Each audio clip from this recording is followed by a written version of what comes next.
But this is one of those movies, man. I didn't know about it. You brought it up on your list, and I had never heard of it. Yeah, I mean, it was. Well, let's get into it. Do you wanna start this off? Do you want to give an intro, or do you want me to?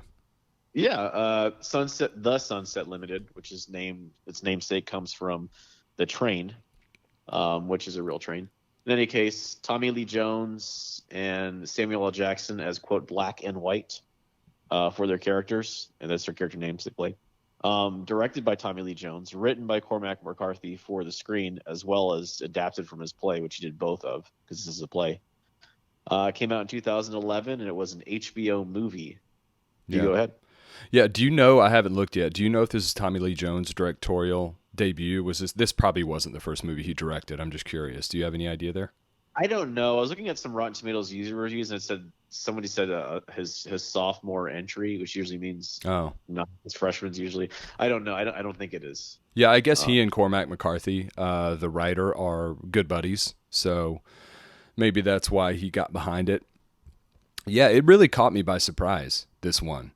I I didn't know it was all going to take place in one room and just be dialogue between two characters. I had no idea. But it makes perfect sense knowing that it was written as a play first. Um, I mean, the philosophical points in this movie, you could go on forever about the discussions these guys had, these two characters, who are kind of on polar opposites of, you know, their beliefs and how they view the world. For me, it kind of it it cut a little bit deeper than I expected.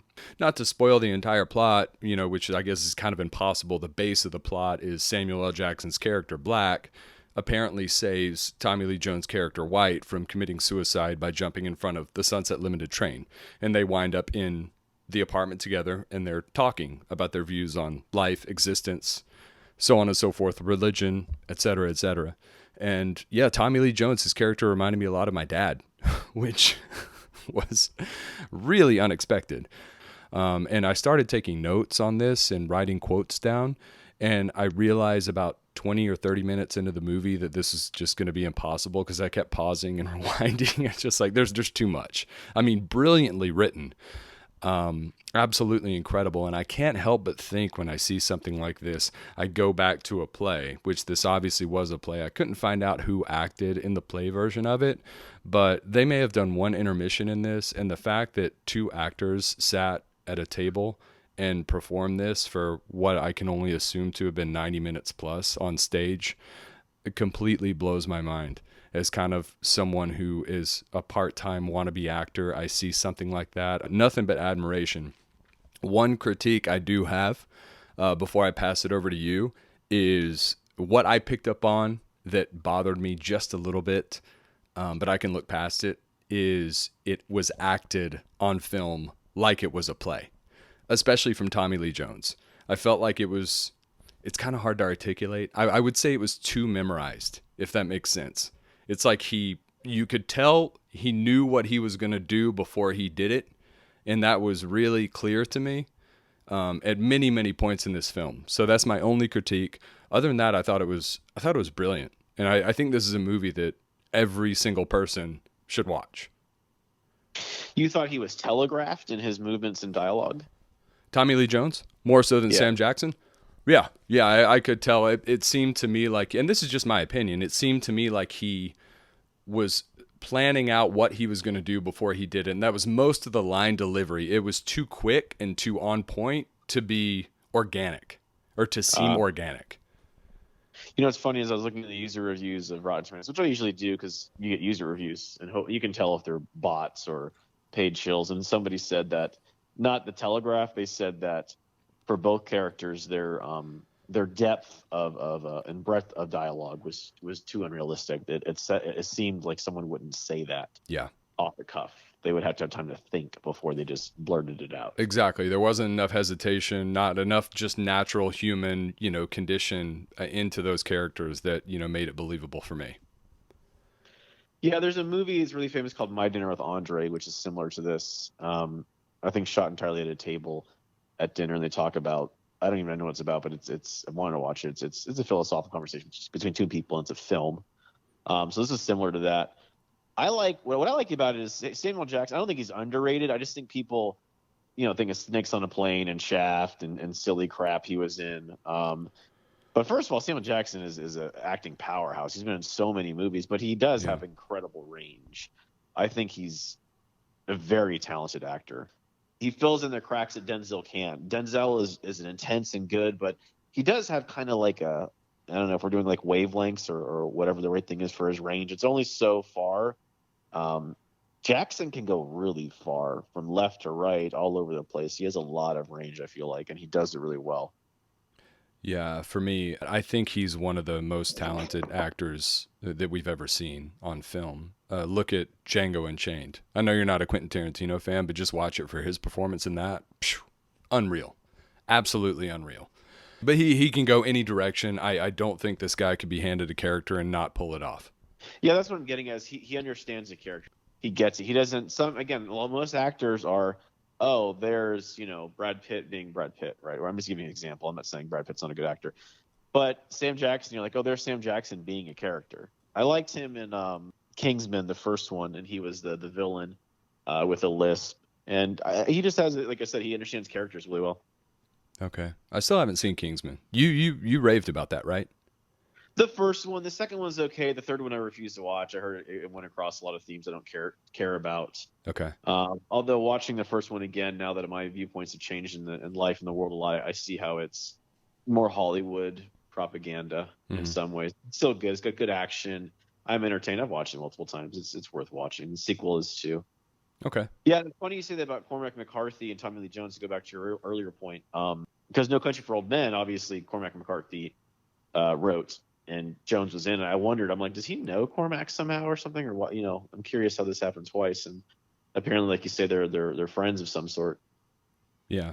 Yeah, I read a little about Cormac McCarthy, and I mean, not too much, but obviously he did No Country for Old Men. Tommy Lee Jones is in that. At the end of that movie, gives one of my favorite monologues ever delivered in a movie. But yeah, they seem like, kind of old country guys who just probably bond on a lot of levels. So I'm sure that's why, they buddied up and, created something here that was pretty interesting. So what's your takeaway as a whole? That's interesting. I'm first of all glad that it struck you on a personal level, and then you having this opinion so far about its impact. Keep in mind this: I can see both characters. I like the faith in Samuel Jackson. I agree with his faith and his viewpoint, because I think it ultimately is right. However, with Tommy Lee Jones, I get the nihilism and the over intellectualization and whatnot. I mentioned that because I guess I'm so much in that headspace all the time, philosophical, critical thinking all the time, that I didn't walk away with a lot of insight, only because it's stuff I've either discussed personally or read about or whatever. So I was hoping to walk away with something new for me, and it wasn't. It was more like, oh yeah, this is a really cool philosophical debate between two people, black, white, appropriately so, and then like atheism, faith. But I didn't walk away with anything new for me, I should say. I was hoping to walk away with something new, Yeah. where I'd kind of like, take that walk where I was like, dang, I really got to think about that for a second, but not entirely. And so I guess to put more meat on that, it's like there's tons of like stories of like the nihilistic, cynical person, so certain in their beliefs and their over intellectualization and education, that knowledge is madness, or if you gaze long into the abyss, that kind of thing. And then there's the optimist on the other side. Examples: True Detective season 1, which I think is the greatest season of any show in history, actually explores this. But that one I walked away with more. It was the same kind of not good versus evil. It's black versus white for a reason, light and dark. So a long way of saying I didn't walk away with anything new for me, but that's okay, because we're here to evaluate the film, right? And the film overall, yeah, I thought was really, really well done. Not that there was a lot to do except for make a camera, pan around a small apartment. But the actors, they got a chance to really show their range. Jones was great. There were some good moments in between. So I guess I don't know. What would you say is your favorite moment of the movie, or line of dialogue? Oh my gosh. Yeah, that's tough with the line of dialogue. I love Sam Jackson's outlook, his character Black. There's one thing he says or Tommy Lee Jones white. He's saying this place, it's a horrible place full of horrible people, and you must know that these people are not worth saving. Even if they could be saved, which they can't, you must know that. And Sam Jackson comes back and says, I like the challenge. And I love that mentality and that philosophy. And this is, for me coming fresh off the heels of leaving Brooklyn, New York, and having been there for 10 years and, seeing some pretty shifty areas. And I was just working in a bar that is on a very notorious corner for a lot of crime. And I saw a lot of shit go down and people you kind of interact with on a semi-regular basis. And you're like, man, like this person has no one and they're just out doing their thing, smoking crack or whatever. But it's that constant strive for improvement, even though deep down in your heart maybe that you can't fix something, you're still going to try.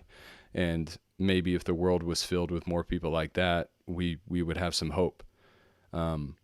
Yeah, that just kind of struck me. How about you? Yeah, no, I see what you're saying, and you're right. New York is not worth redeeming and should sink into the ocean. So, good point. Good point. Okay. Can we at least get people off the island first, or you want them to go with it? Oh, we can save them. Yeah, I'm not a. They can go. Well, they can disperse in their own colonies somewhere else. Yeah. That's not where I'm at. No, I kid. Obviously. Yeah. Yeah, no, favorite line of dialogue. I don't have, like I said, it's funny because I was really waiting for the big meaty one to get on, but I guess I don't want to make it sound like, oh, I'm so smart, like, nothing new for me. I was hoping there'd be something I'm like, oh, there's an interesting way, and now I wanted to write it down, right? But I didn't get that. I didn't get here's a chance. I liked the end where after being somewhat patient, or I guess pretty patient, Jones finally gets his chance to clap back with his words and prose. And it's a nihilistic monologue, and it's interesting to me, right? It's something I haven't seen before. It's nothing or delivered. It's just delivered in a different way. Like, what's the point of living? Life is pointless. It's all blackness in the end. There's no guarantee there's a God. If you die, it could be just utter nothingness, and then it's forever over. That's kind of what he's getting at. Yeah. But so I guess it's my way of saying I kind of liked it just because it was kind of righteous in some ways, albeit wrong, I think. Yeah, that's good to hear. It brings up an interesting thing for me, being here, more or less kind of, helping my parents out who are both in their late 70s, and the concept of aging. I know that Tommy Lee Jones' character says he's always been like this, but I, just from my point of view, I think for a lot of people, aging equals losing hope with a lot of things. And is this something culturally that we discuss enough and attempt to help the people who are aging and maybe becoming depressed in their 70s, even 80s, and losing hope on just existence in life? And it seems like something that's very plausible for any of us to fall into that trap. Yeah, and I think you're right. The closer you get to dying, the more you think about it, obviously, right? I do like the character, too, because you pick up enough without too much exposition of Tommy Lee Jones, and you figure out, like, here's the thing. I could see the professor who's overly intellectualized that is lacking in any kind of empathy or mysticism or faith or whatever, because it is a pretty common story, I'd think. And if you don't have much going on and all you think about is thinking all the time, you get pretty depressed. Philosophically, there's a lot of people that are like that, and they get nihilistic and they want to kind of end it. So his character was really accurate. Even like the whole, like the clutching his pearls about the decline of Western society. Although I agree with it, it's still one thing I try to remember is from the movie No Country for Old Men, which is the scene where the sheriff is talking to Tommy Lee Jones, and Jones is talking about how bad it is now. Like, oh my God, it's so bad, and you just have no idea. And the sheriff tells him about an equally bad thing, 50 years prior in his time, and he says something like, "It's vanity to think you're special," essentially, right? Like, oh no, my time, it's actually really bad, right? My time's actually bad, trust me. 100 years ago, not so bad. My time, the worst. When there's been genocide and death and, horrible things that happened before. And so I say that to say Jones is kind of being that person like, oh, Western society has fallen. And it's like, man, you're not the first person to say that. It's been happening for every decade. Someone's probably said that. So you're not special. And I do like there's a scene where Samuel Jackson starts talking about that. He's like, oh, you're kind of more righteous in your suicide, right? Because you've thought about it. Whereas the guys here that want to kill themselves in the ghetto, they haven't, right? They're just doing it out of sheer will. And he was kind of like being facetious in a way, saying, what makes you think you're so special that your suicide is kind of special, right? Your motivations are any more special than the crackhead who has nothing else going on. You're equal to him in your selfish act of suicide. Right. How much of it do you think comes down to choice? In terms of what? I thought about choice a lot here, and what kind of choice these guys made, and if it did come down to choice, or it's just innately kind of where they were. No, I think the idea, the concept of choice, it's a good thing you bring up because yeah, there was choice. Tommy Lee Jones is choosing to be unhappy and choosing to look at things a certain way, whereas Sam Jackson regularly talks about how he chooses to look at the negative of things. By the way, one thing I do like they do is the side conversations. They'll be talking and saying, Jackson will be like, well, I also got to agree with you a bit or else I'll lose you, right? Yeah. So he's like side conversationing saying, I got to pull this tactic on you and I'm telling you it because if I don't, you're going to run away, right? So I'll play along. That was interesting in the dialogue. Yeah. But back to the point of choice is, Jackson tells the guy, he's basically like, he's choosing to be unhappy. He's choosing to look things a certain way. He's choosing to do this because one of the probably more poignant parts, now that I think about it, I might take it back. Probably one of my favorite parts is when he finally gets the breakthrough with Jones for just a moment, and he says, change your life. Maybe everything that you've done in your life, this whole thing that you call a life, was wrong. So your whole life is wrong. What do you got to do? You got to change it. And then Jones is like, I can't. Yeah. I can't, and he Jones wants to, but he's not willing to. He's so set, he's in, like you said, he's in the 60s, 70s. He's just like, I can't change my life. Right. It's almost over anyway. I'm choosing to not change it. Yeah. Yeah, that's a good point. Well, yeah, I mean, I found it very powerful for me. But yeah, I mean, I think you are much more along the lines, me knowing you for a long time now, as a very philosophical thinker. Two of my favorite things in the whole movie was two just points of symbolism. The first one, not so much symbolism, but when they eat together, and that was obviously the closest and most bonded they were. I think that's just so true in life, the importance of sharing a meal with someone. And also this, shitty, for lack of better terms, apartment in, from what you can only assume to be a terrible building somewhere in New York City, you can still have order in the midst of chaos around you. And Samuel Jackson's character, managed to, cultivate that with his little living situation there. And I like that symbolism. I like that too. And it's funny. I don't know. Well, I guess it's related is I like The Equalizer a lot. I think it's a cool film with Denzel Washington. And he has, it's not a shitty, it's just I think I would call it an average apartment, but it reminds me of Denzel's apartment in The Equalizer. It's efficient. It has just what it needs to exist. Yeah. Well, and the accountant too. Yeah, good point. Yeah. Oh my God. His house is such a like. Even though the rest of the movie was garbage, that was good in there. Yeah. So are you? Come on, man. I'm just playing. You're still lacking any kind of I don't know, artistic ability of reviewing movies, right? Yeah, you're right. Well, I'm working on it. But speaking of artistic ability, I was going to ask you. You're not an actor by trade, but you've done a little bit of acting, whether you remember it or not. About a bunch of years ago, a little student film.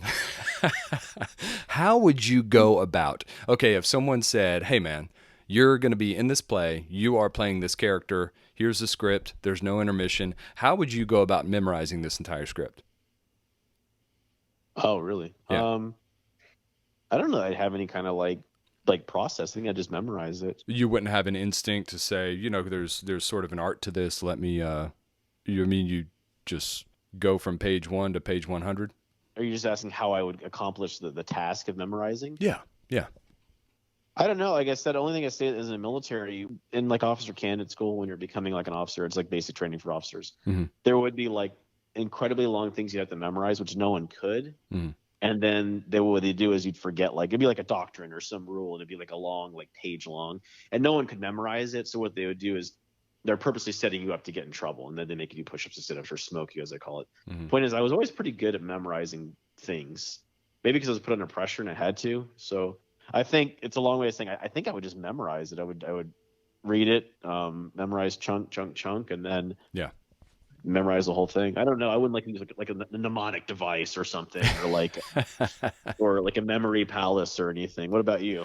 Chunk by chunk. I think 10 pages at a time is good. just go for that. You know, you could probably do 10 pages in 2 days if you really work on it. And I would record my voice recording the other character, if that makes sense, their dialogue, and get a pause so that you can read off of yourself as the other character. Does that make sense? Yeah. Yeah, I would do that. I think that would be the most efficient way, but it would still take a long time. It's really impressive to, you know, think that some actors pulled that off. But yeah, these guys, Tommy Lee Jones, probably, you know, 70s, Sam Jackson, late 60s, 70s maybe. It's super impressive that they did what they did here. Obviously, they broke it up and filmed it in pieces, but still, nonetheless, I thought it was good. And, you know, my biggest critique is just the line delivery. That's it. Yeah, and I guess the last thing we should talk about, or if there's more, let me know. People already know we spoiler alert movies. That's a point anyway, but the ending, what did you think the ending meant, or how did it end, or what do you think? What was the result, do you think? You know, I don't really have anything too deep to say there. I mean, I took it as Sam Jackson, you know, really, you know, built an emotional bond with this guy that he essentially lost, but he is never going to lose his faith. Never. As the, you know, sun rises behind him and it fades out to the apartment. I mean, obviously, you know, open for a lot of interpretation there, but I think it was ended just about as well as you can end something like this. Yeah, I admit I was expecting a better, like a more like profound ending, but I'm glad it didn't. I forgot.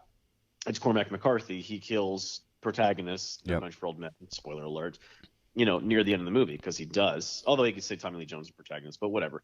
It's his style. You know, Cormac McCarthy is very nihilistic in some ways. Didn't he write the one with Viggo Mortensen? What was The that Road. movie? The Road. I heard. I don't even want to watch it because I heard it's so utterly depressing. It's, like, you know, unfathomable. Yeah. But yeah, I mentioned that to say it's Cormac McCarthy. What I like about it is it's realistic. Like, there wasn't gonna be a Hollywood ending. There wasn't gonna be anything profound. I should have known that. It's gonna be, here's Black's opinion, here's White's opinion. Take it as you will. What do you think? It wasn't. Yeah. It didn't give you anything. It didn't give you the profound Hollywood ending. Exactly. I love that, but that's life, kind of, you know. His first screenplay, I want to say his first screenplay ever, was The Counselor with Michael Fassbender. Yeah. Have you seen that? No, I haven't. No, Okay. I haven't. Yeah, no biggie. That's another one. Yeah, I mean, you talk about depressing. Phew, yeah. No play, man. I mean, it's a good movie. I enjoyed it. The performances are really nice, but yeah, man, there's not you're not skipping out of the theater on that one. That's McCarthy. Yeah. Up in his cabin in, where is he, like Montana or some shit? Oh, he's in I want to say New Mexico, I think. Yeah, which seems about right for him and Tommy Lee Jones. I'm sure they're neighbors out there. Wait, what am I? Really? I thought he was up in the north in the mountains somewhere. I don't think so. I could be wrong. Interesting. So, score. Yeah. You want me to hit it first? Yeah, go for it. All right, I'm going to go 7.7. 7.7. You know, again, it's mainly behind the writing and the themes and all that stuff and the effort by the actors. Yeah. I would like to watch it again. It's one of those I think I could watch another few times and probably take something away each time. I'm actually really glad to hear that about you. Yeah, I'm glad. It actually was, because it was a risk. You know, it was a kind of like, let's a wild card for us, right? Yeah. I could give it. I got to go with my gut. You know, I almost changed it because of what you said, which is wrong. I got to go with my gut, or else, you know, what am I? I'd say a 7. Okay. Which again is good. You know, I would call it a good to almost great movie. But I want to say this under the lens of any of your commenters or viewers. If you're not like me and you're not always thinking about this stuff or reading philosophy or whatever else, it's something really. It is kind of a cool philosophical debate. If you don't watch stuff like that, I recommend you do, because it will be something new for you, I think. Yeah. I agree. And maybe others too that are philosophical. Maybe I'm just being overly estimating my own intelligence here or something. I don't know. Yeah, no, I think it's I think it's appropriate for a lot of people who aren't necessarily into this stuff, and it could, you know, open up your eyes and ears, which is always a good thing. Certainly did with me. Thanks for watching. Listen to full episodes in the links below.